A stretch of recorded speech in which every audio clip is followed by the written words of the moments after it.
What's going on, you guys? Welcome back to the Neighborhood Podcast. One of the hosts of the podcast. My name is Kyle Dabra. What's going on, everybody? Kevin Valentin here on behalf of the podcast. Kyle, it's an interesting weekend to say the least. Yeah, I think you're a little bit more excited than we typically are just because your boys came through against Golden State on Sunday. So I imagine you got to be pretty happy about that.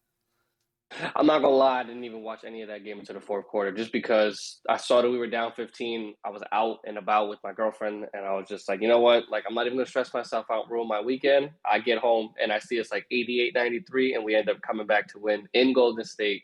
So I'm not upset, but I'm not gonna pretend like I watched it. So I'll take it for what it's worth. Hey, bro, better than my team right now. My fucking team sucks right now. So we couldn't beat freaking the Clippers without Kawhi and Paul George. I mean, bro, it's bad luck. All in all, it's a bad look. But the Lakers are a whole different story by themselves. We're not talking about them today. I'm in no mood to talk about them today. But we got a couple topics to go over. You ready to dive into these?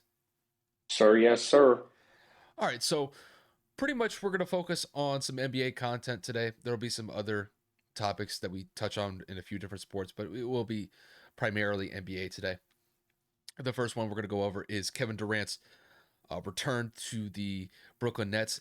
It is expected that he will return from his MCL sprain later this week. So Kevin and I will just talk about the impact that he's going to bring when he gets back to the Nets. After that, we'll talk about Isaiah Thomas for a little bit. Isaiah Thomas had a pretty impressive performance in the G League the other day where he dropped 46 points. And even though, despite the fact that he's in the G League, Kevin and I are going to talk about whether or not he deserves to be on an active roster in the NBA at this current moment in time. After that, we'll transition into some NFL discussions. Free agency is coming pretty soon. Should be upon us within the next 2-3 weeks or so. We are starting to get some rumblings ahead of time. One in particular is Michael Thomas, wide receiver for the New Orleans Saints. We'll talk about whether or not we could see him potentially on the move this offseason. There are some issues contractually that the Saints are going to try to work out with him, but if they don't, that would mean that they could possibly see Michael Thomas on a new team going into next season. And then after that, we're going to focus a little bit on the UFC. We're going to focus on one individual in particular, and that is one Bobby Green. Bobby Green had quite an entrance into his fight this past weekend against Islam Makachev, and the result did not necessarily go his way. We'll dive into that a little bit later when we get into that part of the podcast, but that'll definitely be a fun topic for me. So I'm gonna have a lot of fun with that one. But that's pretty much the agenda that we have for you guys. Let's not waste any more time. Let's dive into our first topic, and that is Kevin Durant's upcoming return. So, as it's stated right now, and as it's being reported, Kevin Durant is expected to return from his MCL injury that he suffered over a month and a half ago. And despite the fact that we are seeing KD come into the fold later this week for the Nets are really going to need his presence. There was a stretch a couple weeks back where the Nets were on a terrible losing streak. I mean, the losing streak was over 10 games at one point. I think it got to 11 or 12 games at one point. And the team as a whole really struggled. And currently they find themselves in the 8th spot in the Eastern Conference. Before KD went down, they were a top 2, top 3 team in the Eastern Conference. So it really kind of highlights the significance of his absence for that team. Now, Kevin, to kick this one to you, with Kevin Durant coming back into the fold for the Nets later this week, just what do you think his impact is going to be once he's back in the rotation for Brooklyn? I think it's going to be pivotal. I mean, we're talking about a top two player in the NBA when healthy, a player that can change the dynamic of a game both on offense and on defense because we know he has improved his defensive capabilities, but obviously more so on the offensive side is what he's known for. So we know what Kevin brings to the table. He can shoot from deep, mid range. He's got great handle, can finish at the rim, great free throw shooter, has been improving on his on his distribution. Obviously, not a pass first player at all, but he has been known to be able to find people and make good passes here and again. But Kevin Durant adds a must cover player on this team. Kevin Durant demands a double. Kevin Durant is also somebody that you need to fear because when he's on the floor, that's a man that can get 30 while sleeping. Like, not even remotely close to a joke because he's what career wise almost 28, 29 point per game scorer in entire NBA career, which is just absolutely unheard of. But for the most part, you need to prepare for Kevin as opposed to when he's not on the floor, you have to prepare for the Nets as a unit. So we all know that since Seth has been acquired from the Philadelphia trade with for James Harden and whatnot, that he's been playing at a high level. Drummond's been playing better, and obviously Kyrie Irving just dropped 38 the other day, and potentially New York is looking to uplift some of the mandations between the vaccine policies and whatnot. But that's another conversation for another day. So you can see that as a whole, Brooklyn is playing a lot better as of late. And in large part, I think that's because James Harden is no longer there. I think the distraction is gone. I think that obviously the two players that they acquired, and of course, Seth and Drummond, are playing very, very well. Now KD's coming back. Now you have a for sure offensive, reliable scorer. Now you have somebody that can take over a game. Now you don't have to look and see, in away games in particular, who is going to be able to score the ball when we need it the most. You get your best player back. You get one of the best players in the world back. Kevin Durant will single-handedly carry this organization back into a top 5 seeded team. You heard it here first, and that is just Kevin Durant. So if New York ends up not lifting this policy, we're going to be talking about the Nets still being a top 5 Eastern Conference team. And Ben Simmons has apparently not experienced a setback, but it was reported by Shams yesterday that he's having some back soreness, and it's going to take some time to get him acclimated and, kind of like back in game shape with that back soreness that he's going to have to deal with. So overall, it's going to be on KD's shoulders. And I don't think he's ever had a problem holding that. So just put the weight of the team on his shoulders. I guarantee you he's going to lead them to the promised land, man. KD will be back with a vengeance.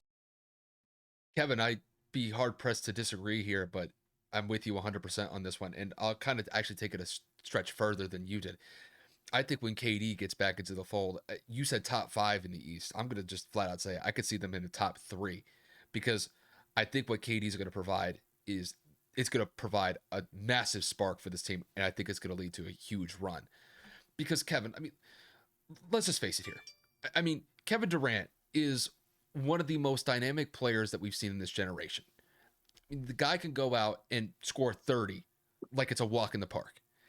And really what you've seen from Brooklyn when they've been on this losing stretch for a large portion of when he was out, that team just wasn't firing in all cylinders because they were missing essentially the main piece that makes this engine go with the Nets.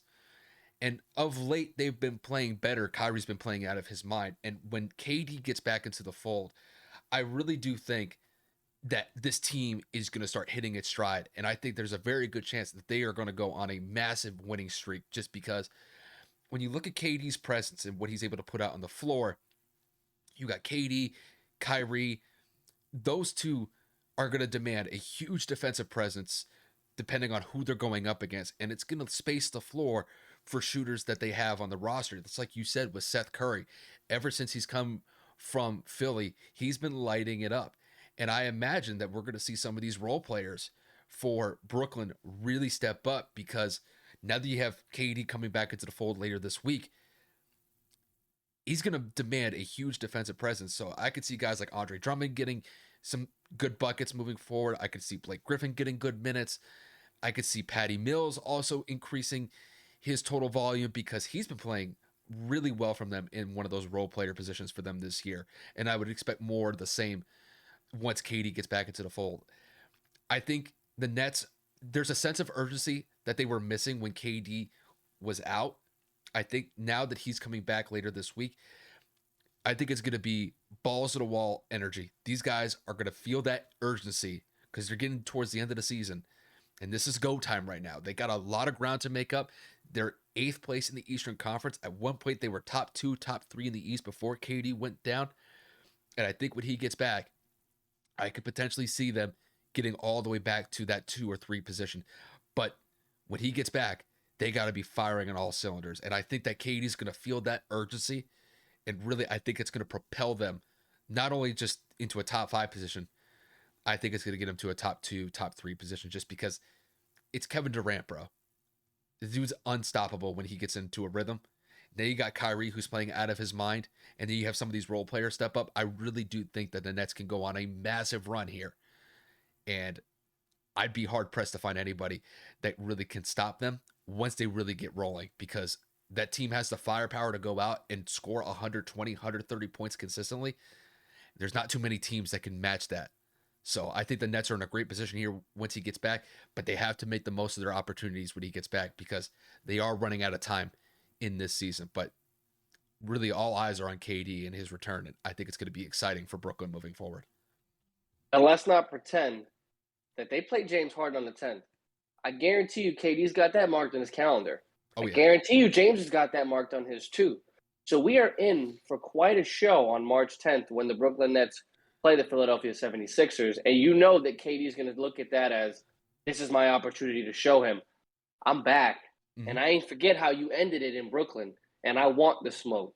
We all know KD is not shy to come across to the media aggressively. We know that KD is not a petty player, but someone that remembers when someone crosses him. When Russ was talking shit and KD had to respond to the media, you know who I am. Do you Yeah. know who I'm Kevin Durant. Mm-hmm. Like, he has earned the right in his great career to be confident. And I'm looking forward to see how he responds to the Nets' potential struggle, to his first initial couple of games of him getting back in game shape, game rhythm, because we all know not everybody has the ability to come back from a 6, 8, 9 week, whatever it is, window he was out and just come back and drop 30 immediately. So don't be surprised if he starts off a little rough around the edges, a little rusty. But again, Kyle and I, as well as the rest of the world, March 10th is going to be a must-sit TV. Get your popcorn ready because those two players are going to be exchanging back and forth. Oh yeah, and the thing is with the Nets I think really have to make the most of March because this is the stretch where they have to get back into a top seeded contention in the Eastern Conference because you know, look, I mean, the Nets have had kind of a disappointing year just because there's been a lot of drama associated with them. The injuries have bothered them. They've had their bouts of COVID as well. But I think this team is going to start really rounding into form in this late stretch of the season. But they have to make the most of it. This is a huge stretch coming up. And really, when you kind of get into those top 4 or 5 seeds in the Eastern Conference, that's where like these teams get log jammed. And there's not that much of a difference as far as like the number 1 seed compared to like the 4 seed. Because if memory serves me right, I think Cleveland's only like 3.5 or 4 games behind Miami for the first seed in the Eastern Conference. So if the Nets kind of find themselves in that situation towards the end of March going into April, I think if they just play consistent and they play their style of basketball, dude, they are well primed to get to a top 2, top 3 position. But it's like I said, these guys got to play up to snuff, and they can't screw off here. They got to be on point here moving forward. And I do think that KD is going to bring a sense of urgency to that team. And really, bro, I mean, Kyrie, even though he's not playing home games, bro, he's been phenomenal. This dude is just he's on another level right now. I mean, 38 against Milwaukee, and Milwaukee is one of the better defensive teams in the NBA. And Kyrie was dancing on them. I mean, in Milwaukee in that game, they were fully loaded going up against Brooklyn. And Brooklyn is still missing Ben Simmons, who hasn't gotten his debut yet, and Kevin Durant. I mean, you're talking about 2 pivotal pieces moving forward for the Nets. And despite that, Kyrie's able to go out there on the floor, dance and boogie on all of Milwaukee, give it, give them damn near 40, and get a dub on the road. Listen, bro. I know Kyrie's kind of had his own issues. He's created his own sense of drama throughout the years, whether it was in Boston, whether it's been in Cleveland, or now in Brooklyn. But dude, I cannot deny what this guy has been doing this season when he's been on the court. He's not playing half the games because of those vaccine restrictions in New York, but he's making the most of it on the road. He is not playing down to competition. He is going out there and balling out. And I got to give that man credit because he's been phenomenal when he gets going, bro. Kyrie ain't no joke, bro. We all know the type of player he is on the court. When he's on, I've said it for years. He is unguardable. There is not a soul on earth that can stand in front of him and say, "I got him." Because ain't that let me know when that person exists. I would have loved to see Gary Payton try. I would have loved to see Ron Artest try. Like, we're talking prime elite defenders in not just our era, but then in our parents, because they're known for what they've done on the court for defensive reasons. But Kyrie Irving He cooks everybody, man. And when he's in his bag like that, bro, you ain't his stopping his, him. his handles are It's the on greatest handle like in NBA history. no doubt. I mean, we've seen some great handles in the past. Like AI had great handles in his time, but dude, with Kyrie, that ball is on a string. I mean, just the way that he's able to contort that ball and be able to maintain the dribble and then be able to pull up from 15, 20 feet out, or for God's sakes, hit a step back three if it's there. The dude's electrifying. And I know it's kind of unfortunate that he's not playing in half the games because of the vaccine restrictions in New York City. But dude, I'm just saying right now, if New York lifts those mandates moving forward as we get closer to the playoffs and Kyrie's able to play in those home games, I'm telling you right now, I think the Nets are literally a vaccine mandate away from winning a title this year. But it really just kind of depends on whether or not that New York is going to lift those. But it's kind of crazy to kind of like form that type of statement around a vaccine mandate because we all know what Kyrie's talents are. We all know what his skill set is. But dude, if he's able to play those home games for Brooklyn, that's a nightmare scenario for these teams in the Eastern Conference that are trying to make a push in the Eastern Conference playoffs. It's going to be a nightmare scenario if he's able to play in those home games because you can't tell me that the Nets wouldn't be front runners if Kyrie's playing all those games. It's a difference maker moving Yeah. forward if that's the case. Significant. Significant. It's, dude, I I'm stumbling. I'm literally stumbling over Kyrie just because the dude's incredible. Granted, I know he has this little bouts of drama here and there, but I can't deny the man's skill set. The dude's just on another level. Big time. But we can talk about Kyrie Irving all day. There is another guard that Kyle and I want to bring up really quick. Well, And Kyle and I have talked about this individual in the past in an episode, but we've never actually given him a specific spotlight to where we talk about him in depth. yeah. And Kyle, I don't know how you want to word it or if I should word it, but Isaiah Thomas is just balling the fuck out right now. And we're talking about Isaiah Thomas from the Boston Celtics, short little guy from Washington. And he's been in and out of the NBA for a couple of seasons now, on a roster, off a roster, in the G League, out the G League, independent league, Drew League, whatever. And he has been putting up massive numbers in every league he's been in. Mm-hmm. So, Kyle, I don't know how you want to word this, but Yeah. man, I'll take it from here. So, like Kevin stated, I mean, Isaiah Thomas, granted, he's not on an NBA roster at this current moment in time, but he was in a G League game the other day. I think he's playing for the Denver Nuggets affiliate, if yeah, the memory Grand serves me. Rapids Gold. Dropped 46 points in that G League game. Now, granted, we know that Isaiah Thomas is a small person of stature as far as like the NBA is concerned. The guy's only, I believe, like 5'9". Yeah. But you cannot deny the fact that this dude, when he gets on a roll, he is one of the most prolific scorers, despite his height being a disadvantage for him. He's able to make space and he's able to create shots and knock them down. And when he gets hot, he can shoot with the best of them. Now, really the question from here on out is whether or not he deserves to be in the NBA.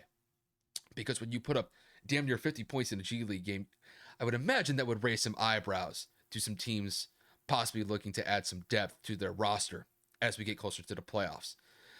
Now, Kevin, to pose this one to you, with Isaiah Thomas dropping damn near 50 points in a G League game for the Nuggets affiliate this past weekend, do you believe that Isaiah Thomas deserves to be on an NBA roster as the playoffs approach later this season? Been saying it for years. I said that this man deserved a spot a long, long time ago. The fact that he had to go through what he went through in Boston and the trade that sent him to Cleveland and then the cut, and then he goes to the Lakers and then back and forth, and then he was a COVID replacement for the Mavericks, for the Lakers, and a couple other teams. It's honestly kind of disrespectful that that's all he's utilized as is a person to fill a roster when, like Kyle just alluded to, when he's on, he is on. There are some people on NBA rosters that you look at and you say, who in the hell are you?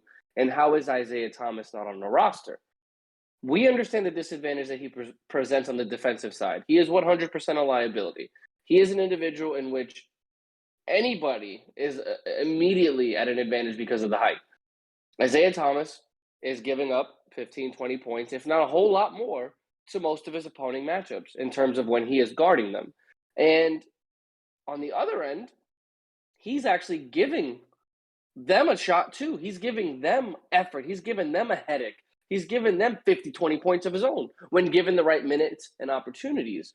Now, what I'm saying here is you can't sit here and look at me in the face and tell me that what do basketball players have? A 15-man roster for a professional team, and like about 5 of them don't necessarily suit up for most rosters, right? Unless you're like there's Spurs who rotate a lot of that bench consistently because they have everybody play.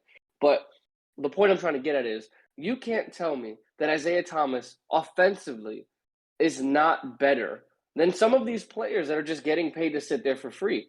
Why Isaiah got to drop 46 to raise an eyebrow? Why Isaiah got to drop 81 in a Drew League game this past summer to get any attention? Why does Isaiah Thomas have to continuously get 10-day contracts, drop 12 points when only played 10 minutes, drop 15 points when given 9 minutes, and still get cut? Isaiah Thomas, to me, has been blackballed. I don't know why. I have no concept as to why he's getting cut, and some of these players getting millions of dollars is beyond me. So I'm on the wagon of 100%. That man deserves a job. I'm not saying he's got to be a starter. I'm not saying he's got to be a 6th man, a 7th man, an 8th man, but some teams need some guard depth in the NBA. And I'm literally looking at the NBA like, well, can a couple of teams use him? Can like the Hawks use him as a backup guard? Can the Wizards use him? Can the Bulls use him with Lonzo Ball and Caruso being hurt? You know what I'm saying? That's just the Eastern Conference. I'm looking at some other teams here. You're telling me that the Nuggets don't need him right now with no Jamal Murray? I get he's playing for their affiliate, but I mean, Monty Morris is really your definitive. That's what you're going with right now? The Timberwolves backup? You really going to tell me that Isaiah Thomas ain't better than their backup? The Clippers can't use him behind Reggie Jackson? I'm just saying, there's a whole bunch of teams in the league that could use him because he's able to give you 10 to 15 points. And he's sitting there in the G League dropping damn near 50. I think he's one of the most disrespected players of all time. Kevin, I hate really saying this about Isaiah, but it is kind of his height that I think is probably the biggest disadvantage on why teams aren't pulling the trigger to keep him on the roster consistently. But Kevin, I got to be honest with you. He's been absolutely dominating in the G League the last couple games. I actually looked up some of his stats in the last game or two with this Denver Nuggets affiliate in the G League. Kevin, he's averaging 44 points a game in his last 2 games with this G League. Like 44 points. Granted, I know that Isaiah Thomas has been kind of hit or miss in the NBA. He had a great stretch when he was with Boston in the mid 2010s, had a kind of a tumultuous situation with Cleveland, and then he's kind of bounced around the NBA after that. But I can't deny the fact that this dude can hoop, that this guy can shoot extremely well. And it's Kevin, it's like you alluded. I don't see a situation where he's going to be instantly a starter if he gets signed to a roster in the NBA. But to me, if I'm a playoff team and I'm looking to shore up depth on possibly my point guard position or maybe add somebody who's like 8-9 on the bench, I mean, Isaiah Thomas would be a great option to go to. He doesn't have to go out there and play 30, 35 minutes because I would imagine most of these playoff teams already kind of have their roster set up going into the playoffs and they probably don't want to mess up the chemistry with those lineups. But to me, Isaiah would definitely bolster the back end of a roster that has possible championship aspirations this year. So, I mean, when I look at the situation that he's currently in, to me, he's too good for the G League. I mean, the guy is 5'9", and despite that, he is scoring damn near 40 points, 45 points a game. I mean, that's damn near unheard of. I mean, there's a lot of guys that play in the G League that play great basketball who get limited time in the NBA that probably deserve a little bit more. But the fact that Isaiah Thomas is essentially kind of like wasting his talent in the G League, I think it's a little bit disrespectful. But Kevin, it's kind of what you said. I think it's kind of odd that he just kind of bounces around in the NBA on these 10-day contracts. Sometimes they'll give him a second 10-day contract, kind of kick the tires here and there. I think he deserves a little bit more respect than that. Granted, I know that Isaiah Thomas isn't like what I would consider a top flight player in the NBA, But I have to admit, when Isaiah is knocking down his shots, he could shoot with the best of them, especially when he gets rolling. So moving forward, I think there's going to be some teams that are looking at Isaiah Thomas. They're going to recognize, damn, this guy is cooking in the G League. And if we get him into a good situation, we're able to kind of link up the chemistry with some of our bench players, and he gets hot. That could be a great situation moving forward for some NBA teams looking up to shore their back half of their lineup. And I think looking at Isaiah, as long as he's able to keep his ego in check and he's able to adapt to the role that a team could potentially put him in towards the end of the season, I think Isaiah could definitely shine bright if he's given an opportunity with a team going into the playoffs. So hopefully that happens. I'm really kind of rooting for the guy here, and hopefully he's able to land with a team because he's playing great basketball right now, and I don't want people to lose sight of just how good he is, despite he's not in the NBA right now. See, it's funny because we talked about this a few months ago, and you were singing a different tune, and I'm not going to let you off the hook with that one. I can't deny it now. I can't. I Dude, can't. we're looking at a person strictly for height. No one is saying he got to defend. There are plenty of grown NBA players that suck at defense or don't try. James Harden, and people don't give a shit because James gonna give you 50. That's fine. James gonna give you 12 assists. Not everybody's like that. Carmelo Anthony, for the majority of his career, just a scorer, no effort on defense. But no one says anything because he's tall. The height should not make it. The lights, goddamn you. The height should not make a difference because there are people with the height that do the same shit, except they don't even try. We're sitting here and we're judging a person that could legitimately drop 30 if given the opportunity. He may not do it as consistently as some of the players that I'm naming because he obviously has to go through some of the more difficult aspects of creating those shots because he's at a size disadvantage. But when he's on, like you said, he is one of the most exciting players to watch because you're like, hell, he just drove it between two. He just split two defenders. He just threw up a float and one. He just pulled up from 26 feet like Steph, and he's a lefty. Like, come on, man. He is so different. His game just comes to him so naturally, and then he's confident. We get it. He's had a multitude of injuries. Well, he understands. He's been in and out of the league for the course of the last 2-3 seasons, and he's still not giving up. Dude, 46 in a G League game, 81 in a Drew League game. And I get the fact that it's a Drew League game and there's not necessarily a lot of competitors. Bro, but that 80 and he's 5'9"? That's not easy, bro. You could go to a gym and you're not going to drop 15 in a Drew League game. Granted, these are professional to an extent, professional basketball players from either overseas, street ballers, and one players, former NBA players. I get it. But people don't understand the difficulty. I'm not letting this go. There are not 5, 6, 7 teams that could not use him in the playoffs right now. Like you said, whether or not he's 9 or 10, someone's in foul trouble. You need a spark. The other team's on a run. You need somebody to come and alleviate somebody for minutes. You're telling me Isaiah can't give you 10 minutes? You're telling me Isaiah can't go out there and give you 10 points? I'm just saying, bro. I'm not letting it go. I've been supporting Isaiah Thomas for so many years, and people, I'm not going to just say like Kyle, but people similarly to Kyle's thought process said that he's too short, he's too much of a liability. It make no difference now. He's doing it on a consistent basis in every aspect of the league and out of the league. Give him a fucking contract, and he deserves to go out there and play in the league. And to me, granted, his offensive capabilities, I can't deny. That's just something that I think that's just one of his advantages, despite the fact that he is relatively short for an NBA average player.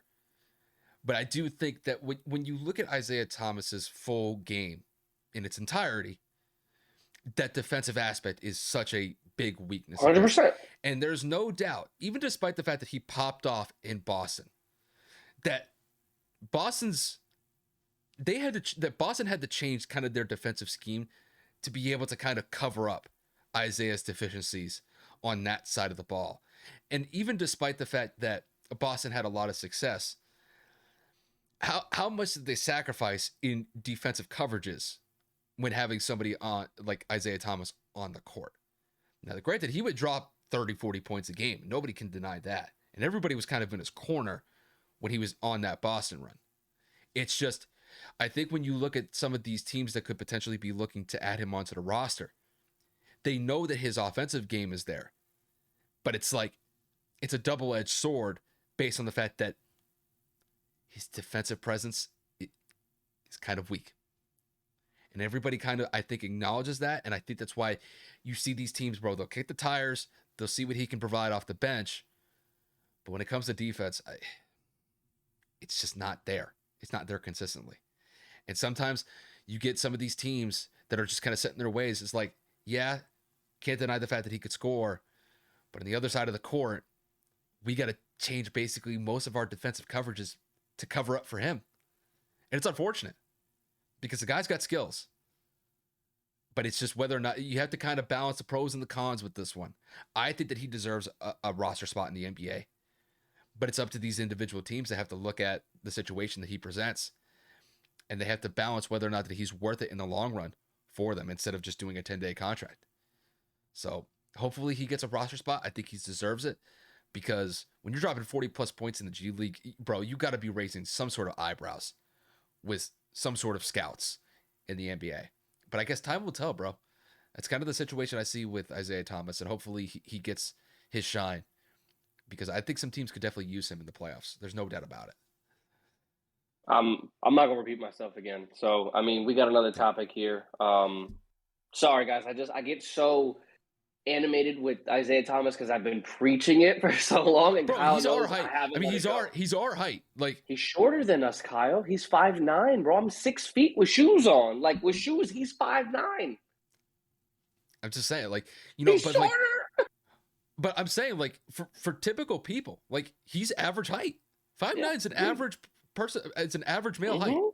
Right. So you got dudes. Listen, that's one thing I could kind of relate to Isaiah to a certain extent.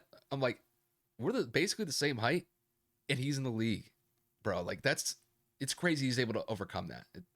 Not too many people like that are able to make an impact that great, despite the fact that they're not that tall compared to typical NBA players. So I give him a lot of credit, bro. There's a lot of odds that are stacked against him just because of his height alone, but he's able to look past that and dominate in good stretches here and there. So I got to give him credit for that. But like Kevin said, we do have some other topics to hit.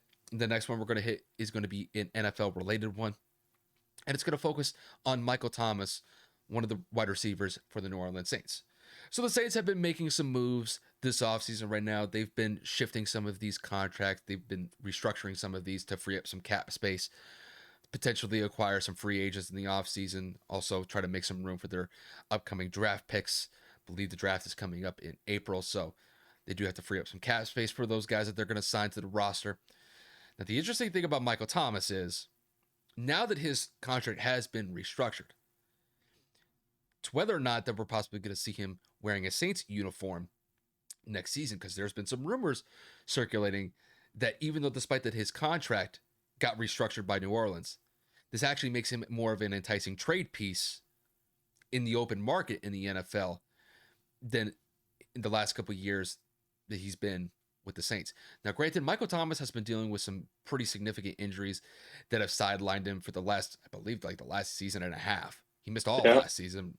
So it's going to be interesting to see what happens with Michael Thomas going into next season.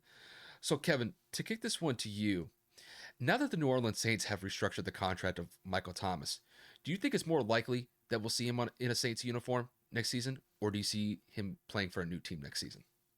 To be honest, I'll be blunt.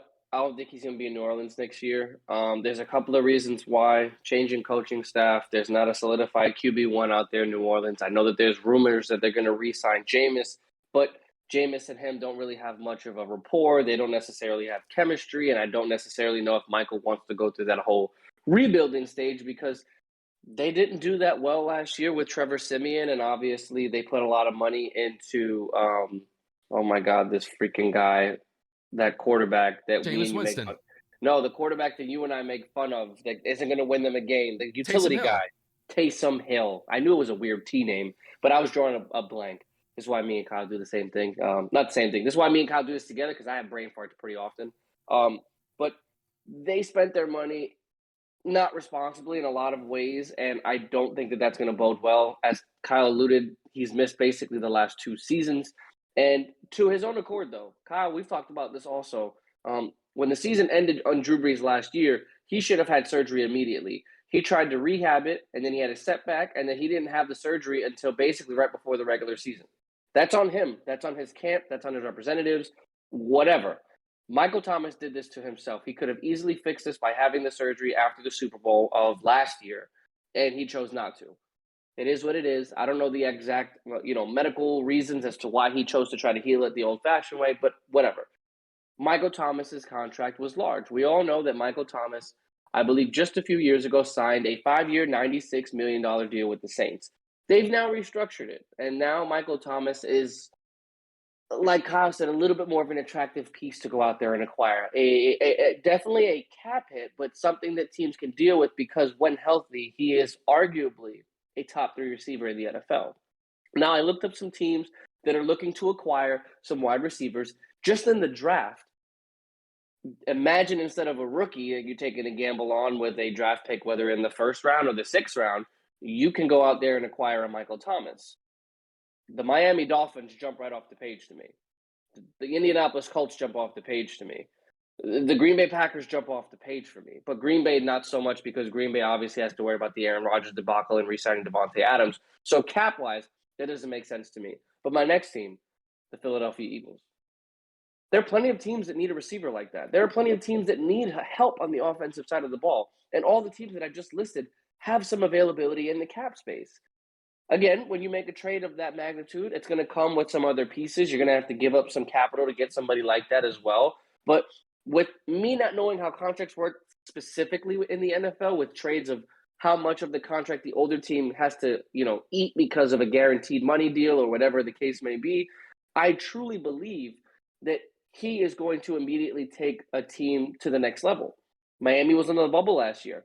Miami didn't really have a receiver outside of Jalen Waddle. Devontae Parker is always injured and whatnot, and they have a litany of other players that are in and out of the lineup because of injury and COVID last year or whatever. Philadelphia Eagles, they missed out on major draft picks a couple of years in a row. DK Metcalf they passed on. They got JJ Arcega-Whiteside. And again, unfortunately, this is just how his career is going to be labeled. They went for Jalen Reagor instead of Justin Jefferson, and that's going to stay with Reagor for the rest of his life because he's going to be labeled the guy that could have been Justin. Devontae Smith needs some help out there. Jalen Hurts needs another target to throw to outside of Goddard.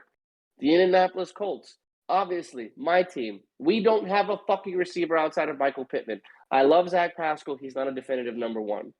And we got a bunch of young guys in and out of the lineup.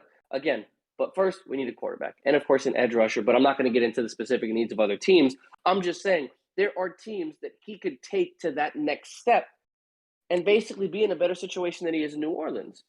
There is no guaranteed quarterback situation right now in fucking New Orleans. And Jameis is coming off of a torn ACL. So we have no idea what's going to happen with that either. I'm just saying, I think it behooves Michael to leave, go to a competitor, and it's like a prove it year because you need to show, hey, listen, I still got this. I'm still MT, and I want to keep this money, and I want to re-sign an extension. So, yes, he still has 2 years left on that deal, but you got to understand, dude, if anything, Carson Wentz shows just because you got guaranteed money don't mean the team ain't scared to cut you. The Colts are about to do that with Carson. So Michael Thomas at that position with injuries, I don't think anybody's scared to cut him either. Well, when it comes to Michael Thomas, to kind of like take your point that you made, it's like this is kind of like a prove it year for him. I'll kind of rephrase it a different way. I think this is more of like, did you forget who I am type of year? Because the way that I see it is Michael Thomas, when he's healthy, is one of the best receivers in the NFL. I mean, Kevin, we're only 2 years removed from him putting up damn near 150 catches, over 1,700 yards receiving, and almost 10 receiving touchdowns in 2019. He was one of the most prolific receivers, really the last couple seasons that Drew Brees was in a Saints uniform. I mean, from like 2016 to 2019, Michael Thomas was putting up over 110, 120, 130 catches consistently and was constantly getting 1,300 yards receiving, 1,400, 1,500 yards receiving. Like it was like a walk in the park for him. Now, granted, these injuries have definitely hurt him as far as his availability goes. I mean, he missed the entire year last year. So, to me, this is a season where he can come back into the fold for New Orleans and say, listen, you guys remember me, right? You guys know what I'm capable of. And trust me, if he's ready to go, if he's 100% ready to go, I think wherever he goes, whether it's with the Saints this upcoming season or if he gets moved to a new situation with a new team, I think he provides an instant spark for that wide receiving core wherever he is. And I think he's going to bring a lot of excitement just because, Kevin, he's only 28 years old. I think people get this idea that like Michael Thomas is like in like his early 30s and he's kind of hitting like the end of his career. That is not the case whatsoever. He's 28 years old. He's in the prime of his career. And to me, I would love to see Michael Thomas go back to the Saints and absolutely light it up for over 100 catches, 1,500 yards receiving, try to get 10 receiving touchdowns. But you don't really know what New Orleans' intentions are when it comes to Michael Thomas because they know that injury history is a major issue with him. And they may look for suitors to possibly trade him. Now, they would probably get a couple draft picks back. They may get a receiver in return from him. So we're going to have to see how that plays out. But if I had to kind of put it on whether or not that he stays, whether he goes, I think initially he stays with the Saints, but I think they'll actually move him in the season. Just because I think the Saints' proposition when it comes to this plan with Michael Thomas is they're going to see how good he is in the initial part of the year. I think that'll drive up his trade value. And if there are teams willing to give up a decent amount of trade capital or they're going to possibly trade some players to go along with that, I think the Saints could definitely make a move and send him somewhere else. Just because I think the Saints are in a situation where they may want to clear up a little more cap space since they are in a rebuilding phase. Now that Drew Brees is gone, now that Sean Payton's gone, it's an entirely new leaf in New Orleans. And I think they may be looking to kind of essentially kind of redo this entire roster to start a clean slate and kind of build it back up with some younger talent. And that may mean moving one of their best players in Michael Thomas. So I'm kind of open to the door that he's going to play with the Saints early on. But if I had to guess, I think he actually gets moved in the season, not during this offseason. I just think it behooves him to get out of there just because you don't want to put in all that effort, that commitment. I'm here.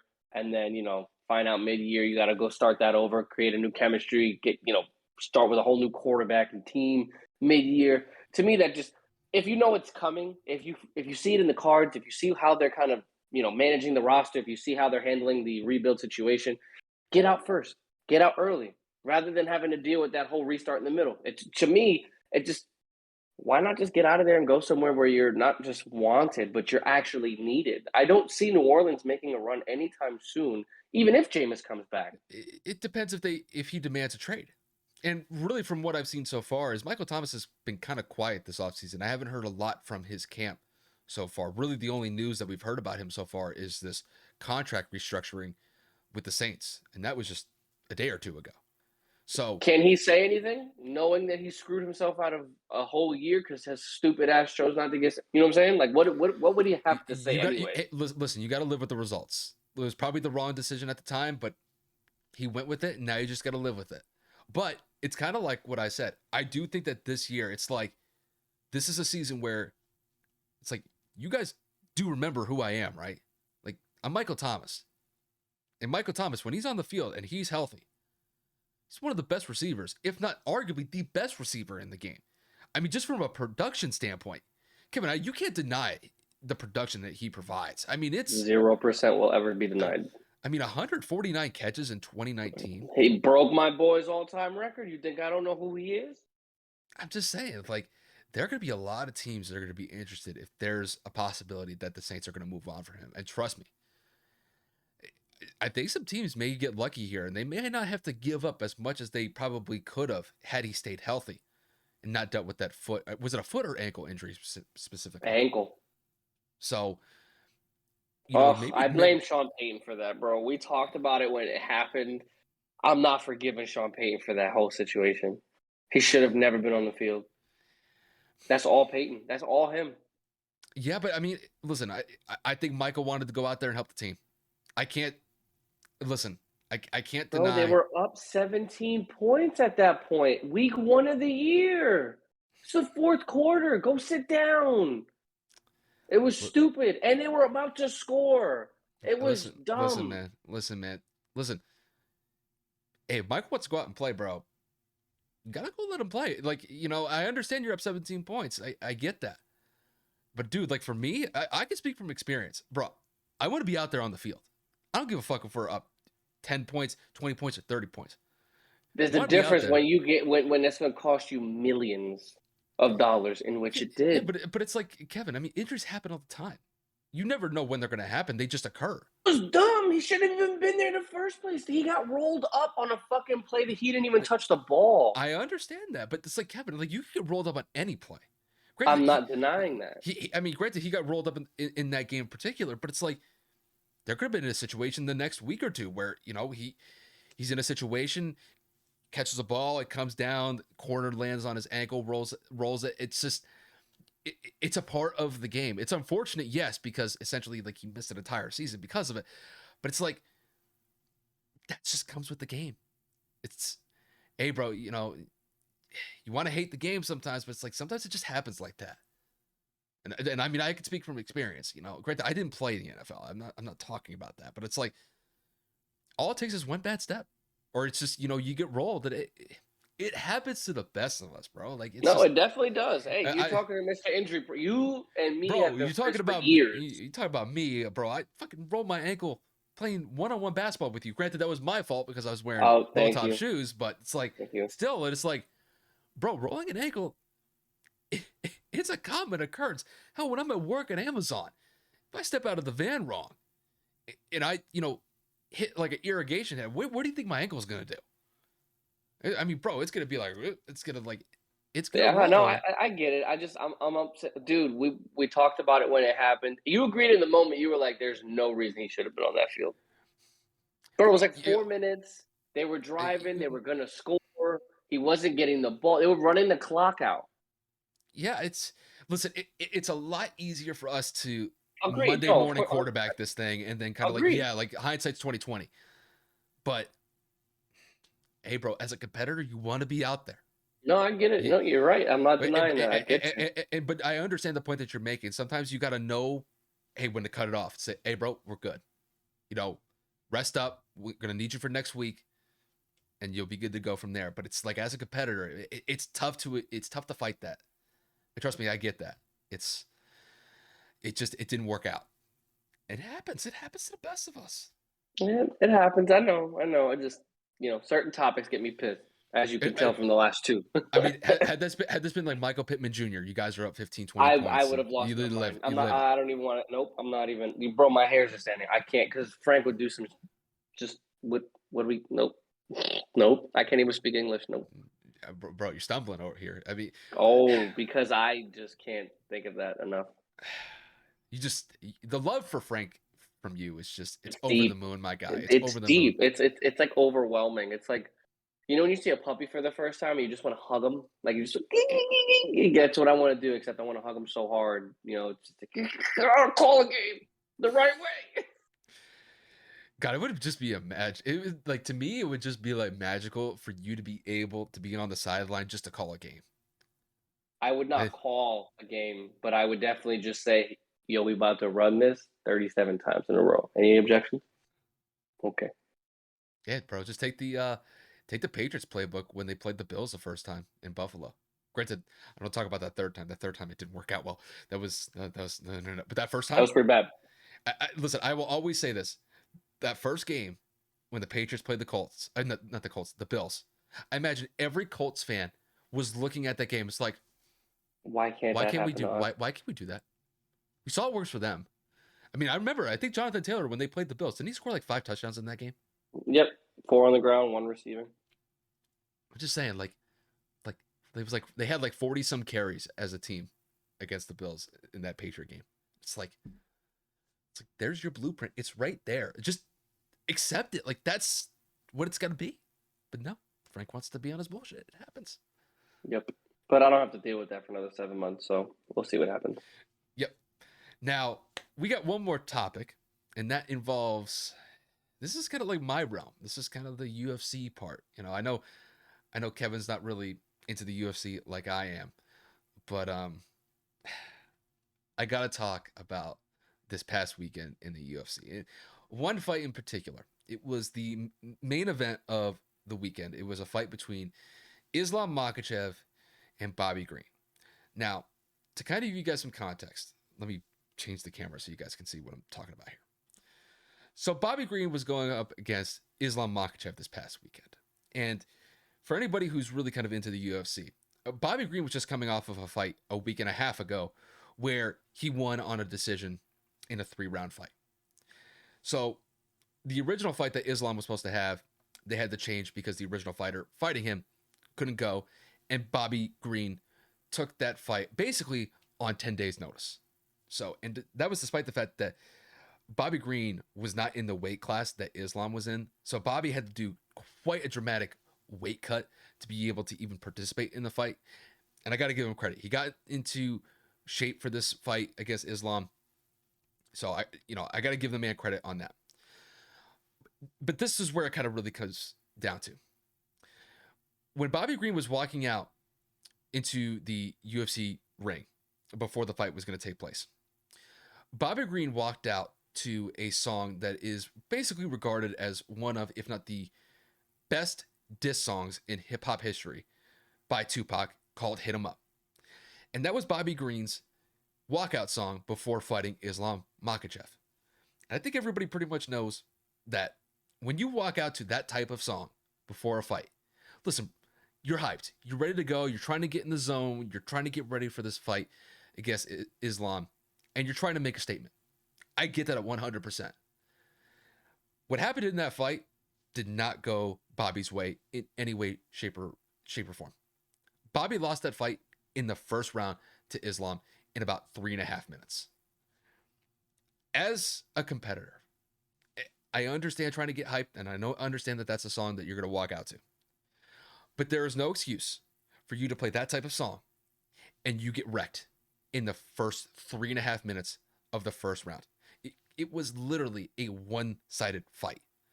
And I understand that Bobby was coming in to that fight on 10 days rest.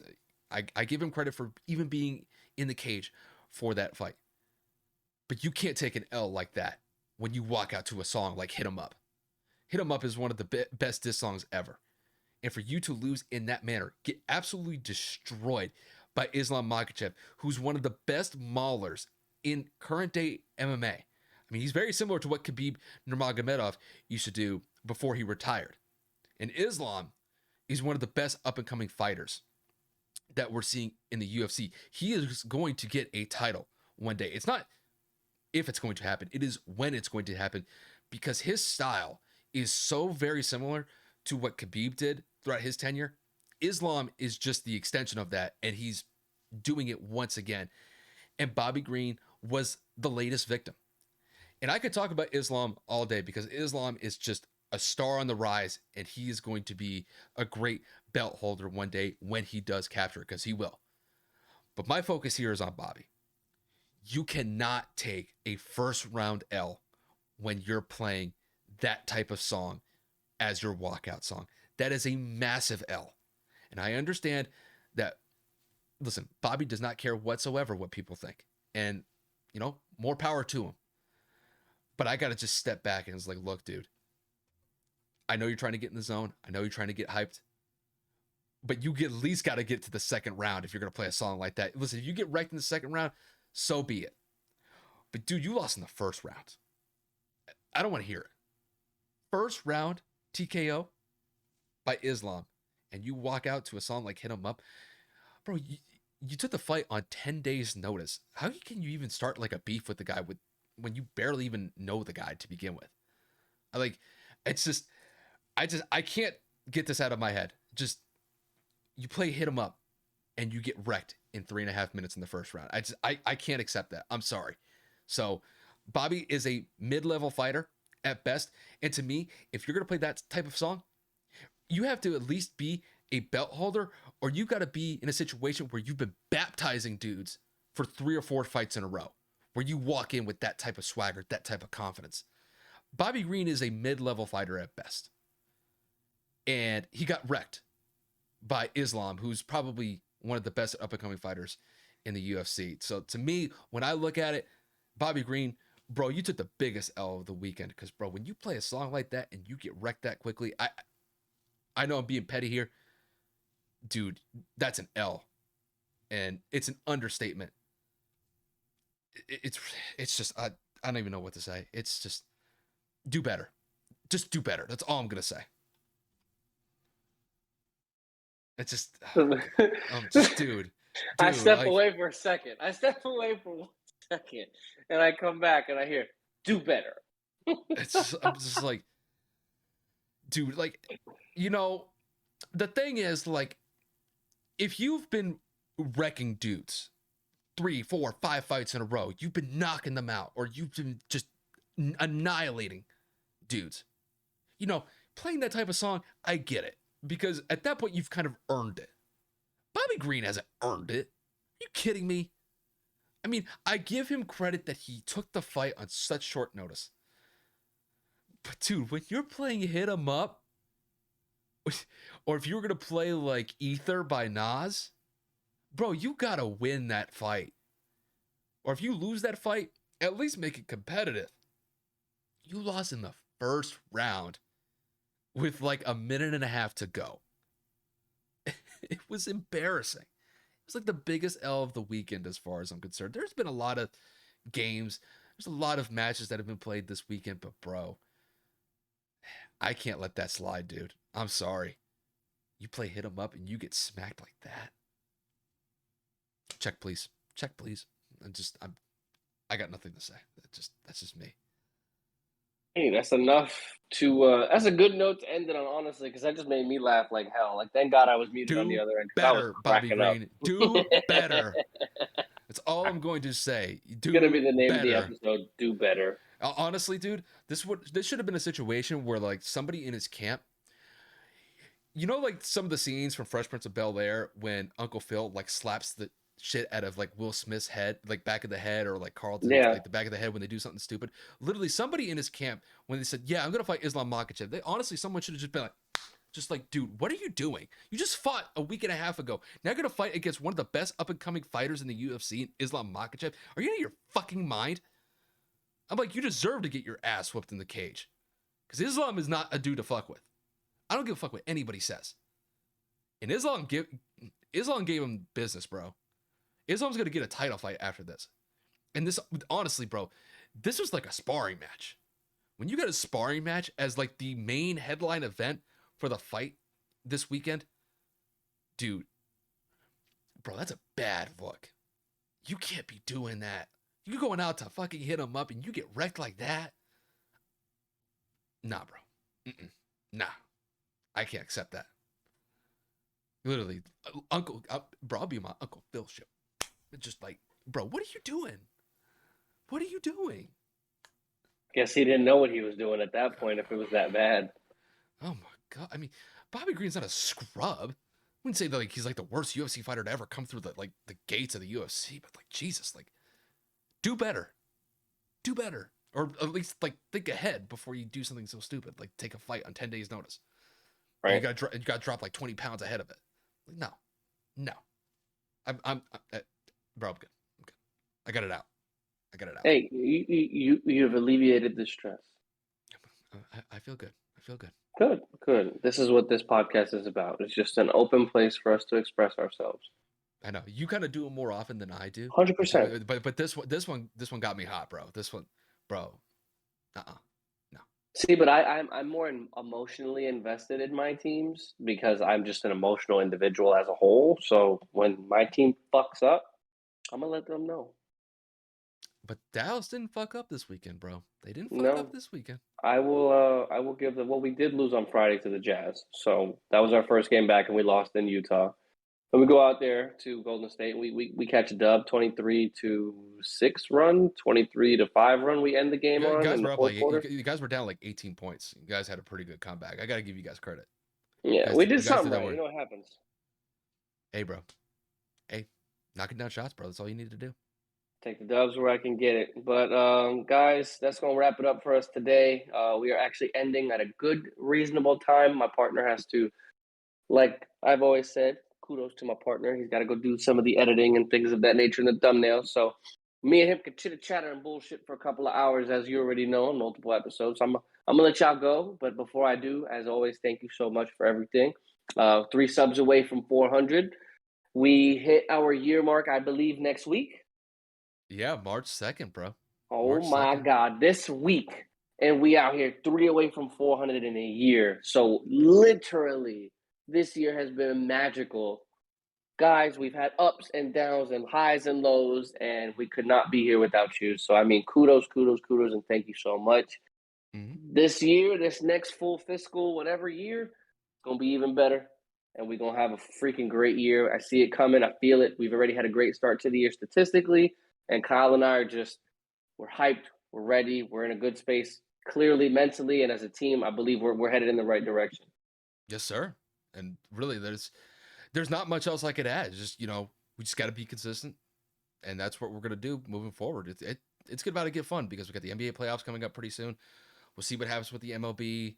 Depending on what you hear, there's been some reports. There's been some progress. There hasn't been some progress, so we'll kind of keep an eye on that. But all in all, guys, we do it for you.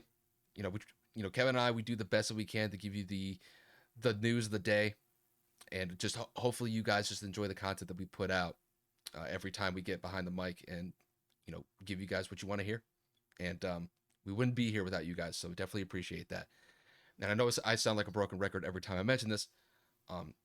Whether you guys watch us on YouTube or you listen to us on the audio platforms like Spotify and Apple Podcasts, definitely appreciate you guys tuning in.